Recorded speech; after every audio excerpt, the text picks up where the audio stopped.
오늘 본문의 말씀이 귀신 이야기로 시작합니다. 자, 16절 말씀 다 같이 읽겠습니다. 오늘 본문 16절 다 같이 시작.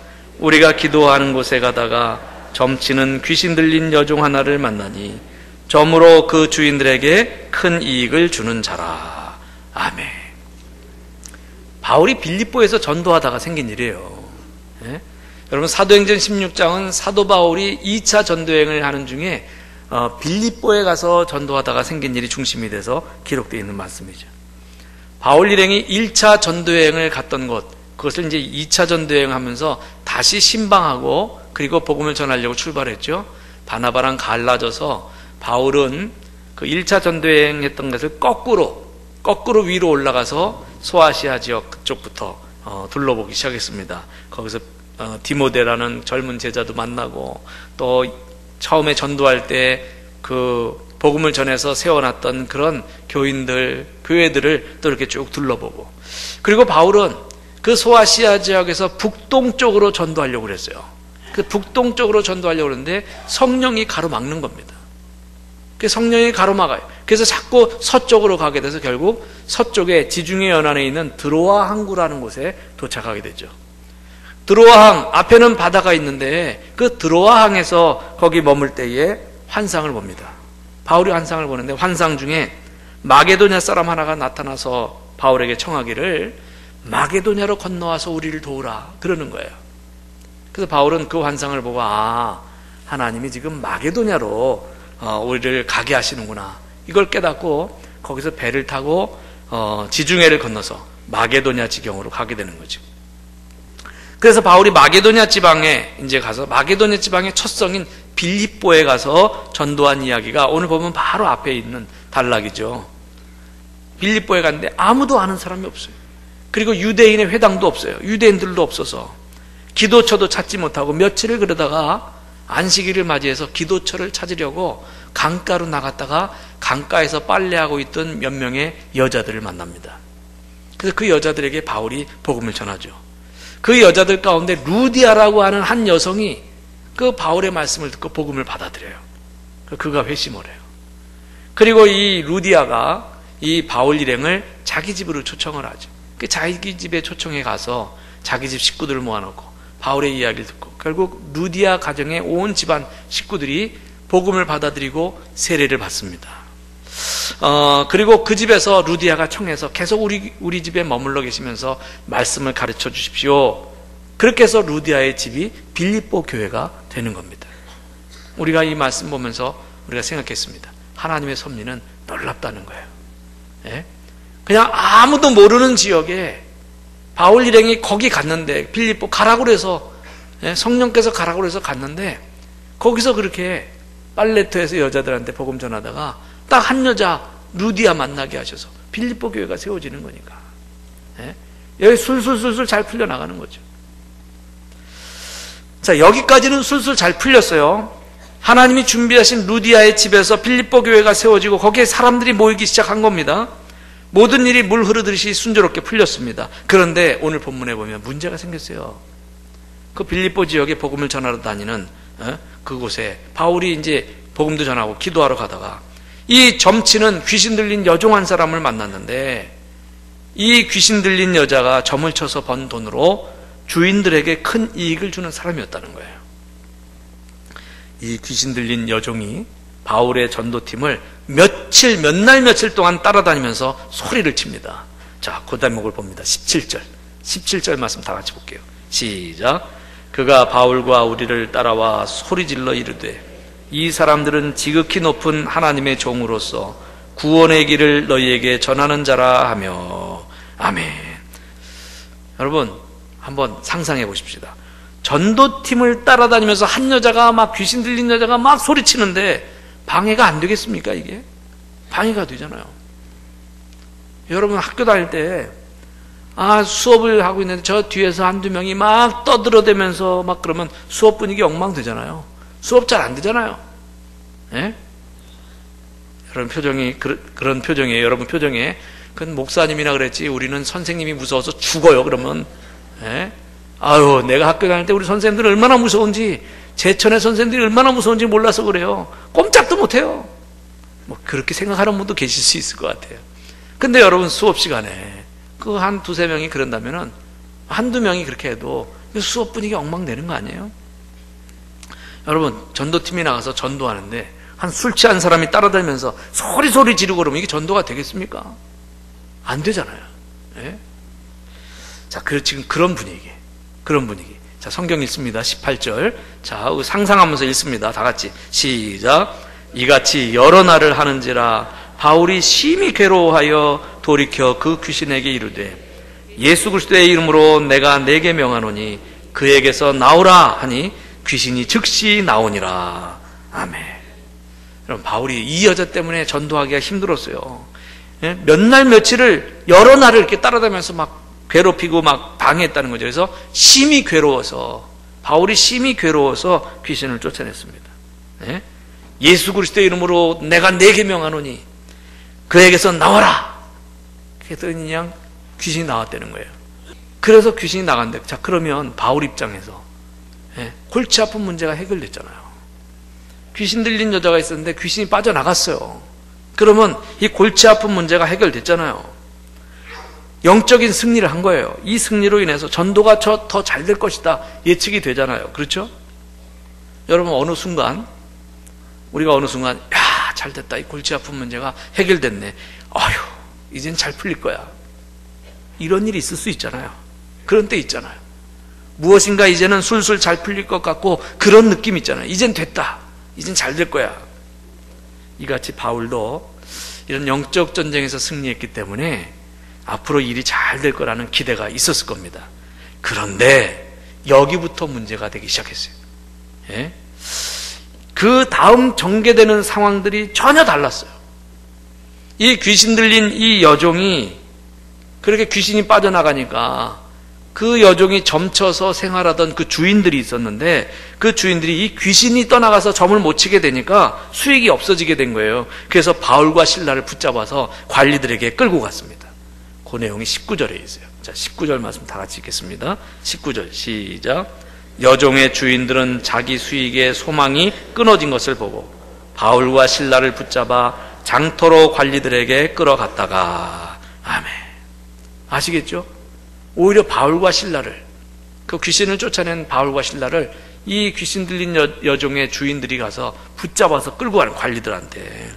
그리고 그 20절 21절 내용을 보면요, 그 당시에 빌립보 성의 관리들한테 끌고 와가지고 지금 이 사람들이 유대인인데 지금 우리 빌립보 성을 심히 요란하게 하고 로마 사람인 우리들한테는 전혀 상관도 없는 그런 이상한 풍속, 이상한 종교를 지금 전하고 있어. 그러면서 끌고 간 거예요. 근데 이게 끌고 가는데 다른 무리들도 합세했다는 거예요. 합세. 그리고 나서 그 밑에 보면요, 결국 거기서 매질을 당하고 발에 착고를 차게 되고 깊은 감옥에 갇히게 됩니다. 성경은 이렇게 기록되어 있는, 저는요 이 과정을 생각해 봐요. 그 몇몇 사람들이 끌고 바울과 실라를 붙잡아서 관리들한테 끌고 가면서 이 사람들 때문에 우리 성이 지금 요란하게 됐다고, 소란하게 됐다고, 이 사람들이 지금 우리 풍속을 해치고 있다고 막 얘기하고 나니까 다른 사람들이 합세해가지고 이 사람들이 그래. 그래서 막 어떤 사람은 주먹질하고 뺨따기 때리고 침 뱉고 발로 차고 그러면서 끌려갔을 거예요. 근데 그 관청에 가서도 거기서도 매질을 당했다고 그랬어요. 매 맞고, 그리고 발에 착고를 쇠고랑을 딱 채워가지고 감옥에 집어쳐놓은 거예요. 예? 자, 여러분, 바울과 실라 입장에서 이런 일을 당했다면 기분이 어떻겠습니까? 예? 차마 뭐 이렇게는 얘기할 수 없지만 기분이 참 굉장히 낙심되기도 했을 거고요. 그리고 굉장히 기분 나쁘고, 그 정도가 아니라 그 고통을 당하면서 상당히 그 낭망했을 거예요. 그랬을 겁니다. 그래가지고 어쩌면 보통 때리는 사람들한테 막 욕할 수도 있고요. 하나님을 향해서 아니 하나님 이게 웬 말입니까? 원망할 수도 있을 겁니다. 여러분, 흔히 보통 인간은 최악의 상황이 되면 평소에 드러나지 않았던 그 사람의 진짜 모습이 나타나게 돼 있어요. 믿음도요, 우리 신앙인들도 마찬가지. 믿음도 고통의 바닥으로 내동댕이 쳐질 때에 진짜와 가짜가 드러나게 돼 있어요. 그래서 어떤 면에서 여러분, 믿음은 체력과 같습니다. 평소에는 비슷해 보여요. 체력도 비슷해 보여요. 나이도 비슷하고. 근데 등산이나 운동 함께 해보면은 체력 차이가 드러나요. 한 사람은 내면서 그거 못 따라가고, 한 사람은 씩씩하게 막 이렇게 움직일 수 있고. 이 체력의 차이가 있어요. 마찬가지로 힘겨운 고난의 현장에서도 영적인 체력, 이 믿음의 진위가 드러나게 되어 있습니다. 자, 바울은 어떻게 했을까요? 바울을 한번 보십시다. 25절 다 같이 25절 감옥에서 시작. 한밤중에 바울과 실라가 기도하고 하나님을 찬송하며 죄수들이 듣더라. 아멘. 그렇게 매맞고 억울하게 그렇게 구타당하고 그리고 쇠고랑 차서 지금 감옥에 들어왔는데 거기서 기도하고 찬송했다는 거예요. 바울과 실라는. 어떻게 이런 일이 가능할 수 있을까요? 바울은 성령과 끊임없이 동행했기 때문에 영적으로 강한 체력이 된 겁니다. 영적인 높은 경지의 수준에 올라선 거예요. 그래서 어떤 고통이 와도 흔들리지 않고 버틸 수가 있었던 겁니다. 바울이 감옥에서 찬송할 때 놀라운 일이 일어났어요. 바울이 감옥에서 이렇게 찬송하면서 기도하니까 놀라운 일이 일어났어요. 26절 읽습니다. 다 같이 시작. 이에 갑자기 큰 지진이 나서 옥토가 움직이고 문이 곧다 열리며 모든 사람의 매인 것이 다 벗어진지라. 아멘. 갑자기 큰 지진이 일어나가지고 막 땅이 흔들리고요, 감옥 문이 팍 열리고, 그리고 발목에 채여있던 이 착고가 쇠고랑이 턱 끊어지면서 다 풀려진 거예요. 네? 여러분, 하나님이 역사하면 한 번에 끝납니다. 하나님이 역사하면 한 번에 끝날 수 있어요. 저는 이 말씀을 믿습니다.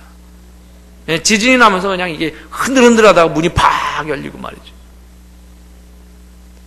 감옥을 지키던 간수가 졸다가 잠을 자다가 와 깜짝 놀라서 깨보니까 이게 웬일입니까? 감옥 문이 다 활짝활짝 열려 있어요.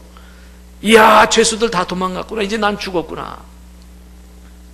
간수 입장에서 문 다 열리고 죄수들 다 도망갔어.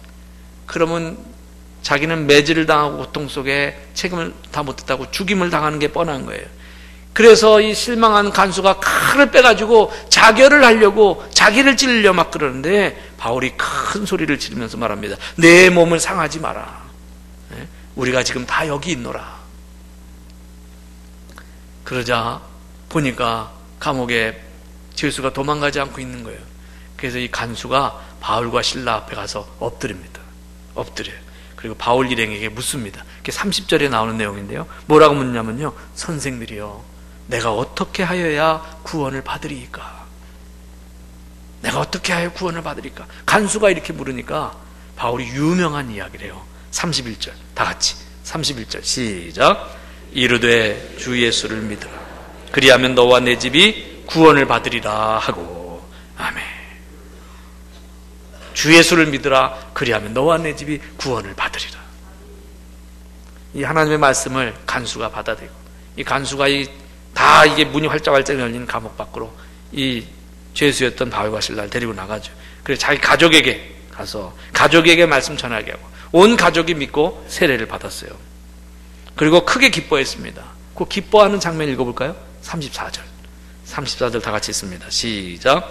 그들을 데리고 자기 집에 올라가서 음식을 차려주고 그와 온 집안이 하나님을 믿음으로 크게 기뻐하니라. 아멘. 여러분, 복음은 이 세상에서 살아가는 우리들에게 기쁨을 줍니다. 감옥에 있던 바울과 실라가 그 갇혀있는 상황 가운데서도 매맞아서 아프고 춥고 배고픈 그 상황에서도 찬송을 부를 수 있었던 것은 그들에게 복음이 있었기 때문에 그래요. 여러분, 이 감옥을 지키던 간수와 그 가족들이 복음을 받아들이게 되니까 온 집안에 기쁨이 넘쳤다고 오늘 성경은 그렇게 증언해주고 있습니다. 여러분, 복음은 세상의 삶을 천국으로 만듭니다. 자, 이제 그 후에 전개되는 상황은 이제 바울이 로마 시민권자라는 사실을 알게 된 그런 관리들, 빌립보 성의 관리들이 바울 일행을 놓아주면서 이 성에서 제발 떠나달라고 청하게 돼요. 그래서 옥에서 풀려나와서 루디아의 집에 갑니다. 그래서 오늘 본문의 마지막 말씀 40절 다 같이 한번 읽어보십시다. 40절 다 같이 읽습니다. 시작. 두 사람이 옥에서 나와 루디아의 집에 들어가서 형제들을 만나보고 위로하고 가니라. 아멘. 루디아의 집, 빌립보 교회죠. 거기에 가서 서로 끌어안고 격려하고 기도해줘서 고맙다고 얼마나 중보기도 했겠어요. 루디아 그 집에서 그 믿음의 식구들이 바울 일행이 저렇게 붙잡혀가지고 저러니까 얼마나 기도 많이 했겠습니까? 서로 울면서 격려해주고 그리고 나 떠나야 된다고 신앙생활 열심히 하라고 그러면서 바울이 떠나게 되는 거예요. 자, 여러분 바울 일행이 빌립보에서 겪은 일은요, 초장에 전도할 때 일이 술술 풀렸어요. 그래서 루디아를 만났습니다. 그래서 이게 빌립보 교회가 세워졌어요. 술술 풀려나간 것 같아요. 근데 그 다음에는 이렇게 매맞고 착고에 채워져서 감옥에 갇히는 역경을 당합니다. 그렇지만 여러분 바울 일행이 당한 역경 속에서도 하나님의 뜻이 이루어지게 된 것을 볼 수 있습니다. 그래서 여러분 오늘 이 본문의 말씀을 보면서 우리가 기억해야 될 것이 있습니다. 역경 속에도 섭리가 있습니다. 여러분 역경 속에도 섭리가 있습니다. 사도 바울 일행이 매맞고 감옥에 가는 고난과 역경 속에서도 하나님의 구원 섭리가 있었어요. 감옥을 지키는 그 간수가 구원받았어요. 그 간수를 통해서 그 가족이 또 구원받았고, 예? 그런 그 간수와 그의 가족이 구원받는 역사가 바울 일행의 고난과 역경 뒤에 준비되어 있었습니다.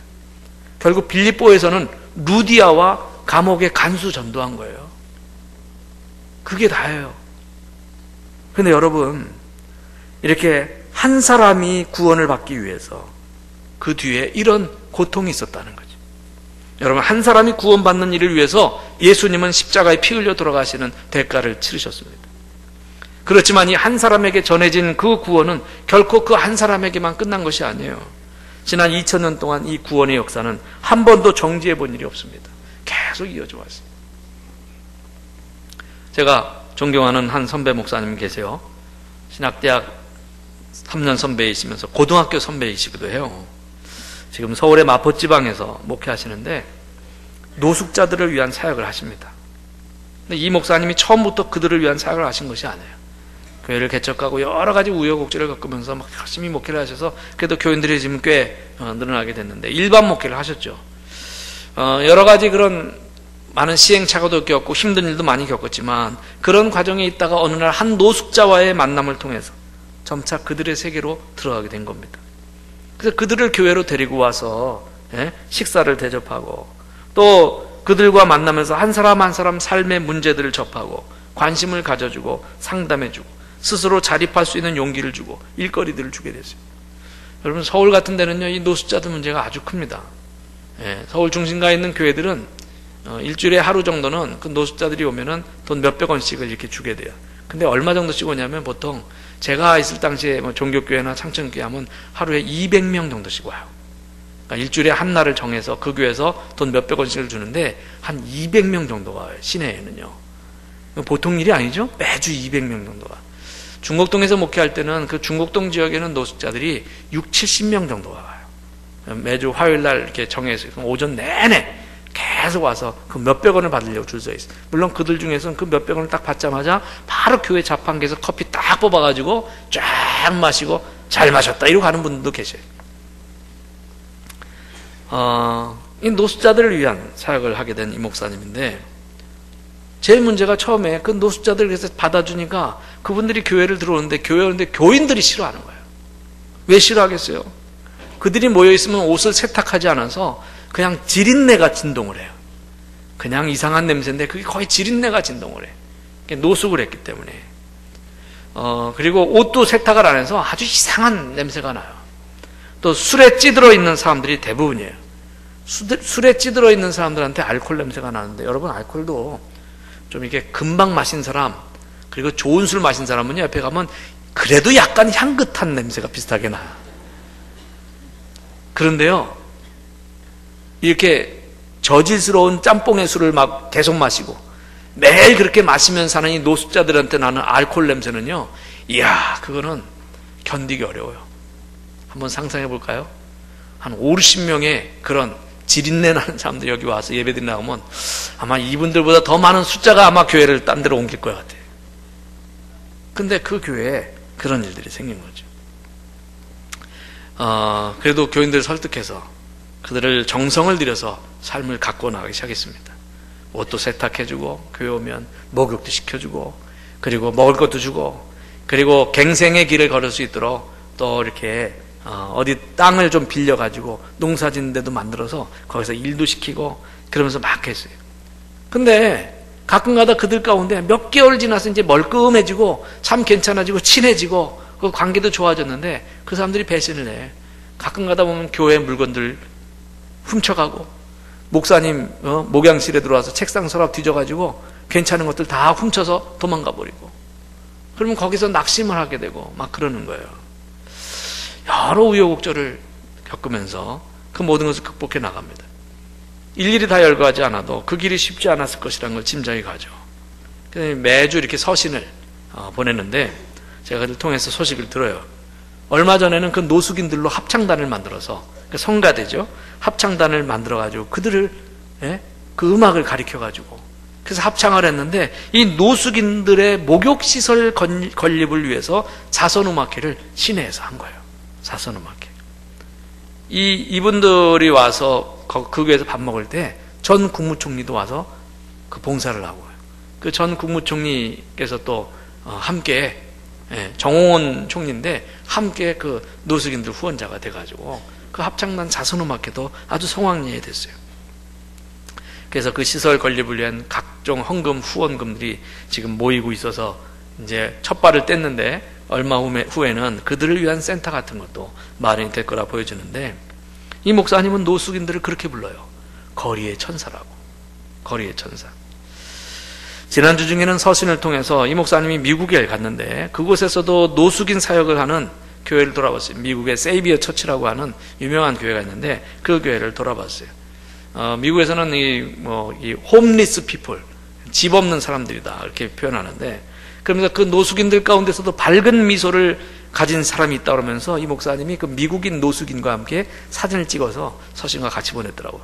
그 노숙인 머리는 백발인데 왠지 좀 꾀죄죄하고 좀 개슴츠레한 눈을 뜨고 있는 그런 사진을 같이 보내줬어요. 서신의 제목이 뭐냐면 해맑은 거리의 천사. 그러면서 이제 편지의 내용이 쭉 있었어요. 여러분 복음은 여러 경로를 통해서 전달됩니다. 비록 그 과정에 역경이 있더라도 그 역경을 통해서도 복음이 전파됩니다. 이것이 하나님의 섭리입니다. 오늘 말씀 통해서 우리가 기억해야 될 거죠. 여러분 역경 속에도 섭리가 있습니다. 빌립보에서 있었던 일은 루디아가 복음을 받아들이는 과정처럼 술술 일이 잘 풀리는 순경 속에서의 하나님의 섭리도 있었고 바울 일행이 감옥의 고통과 고난 속에서도 즉 역경 속에서도 한 영혼이 구원받는 그런 한 가족이 구원받는 그런 하나님의 섭리도 있었습니다. 오히려 이 역경으로 복음이 더 잘 증거가 되는 부분도 있었어요. 여러분 복음 증거뿐만이 아니라 어쩌면 역경은 우리 가정과 사업, 교회와 국가 속에 임하시는 하나님의 능력을 체험할 기회입니다. 역경이 하나님의 능력을 체험할 기회예요. 바울과 실라는 이 역경을 통해서 하나님과 더 친밀해졌습니다. 더 큰 믿음의 사람이 된 거예요. 이같이 고난은 우리의 믿음을 더 단단하고 깊게 하는 겁니다. 이 이유로 바울은 어떻게 생각했을까요? 또 다른 역경용은 하나님은 또 어떻게 섭리하셔서 어떤 영혼에 영향을 주게 하실까? 아마 그랬을 거예요. 저는요 믿음은 나무와 같다 그런 생각을 합니다. 믿음은 나무와 같아요. 똑같은 나무 같아도요 저 바람이 많이 부는 저 산꼭대기에 있는 나무들 바람이 많이 불고 있는 저 산꼭대기에 있는 나무들은요 뿌리를 더 깊게 내립니다. 넘어지지 않으려고. 바람이 심한 곳에는 나무들이 뿌리를 깊게 내려요. 여러분 우리도 고난과 역경을 통해서 믿음의 뿌리가 깊어지는 겁니다. 깊어지는 거예요. 그렇게 여러분 믿음 생활하는 중에 우리에게 다가오는 고난과 역경을 이상히 여기지 마시기 바랍니다. 어쩌면 하나님의 일이 성취되기 위해서 꼭 필요한 재료가 역경이다라고 하는 거죠.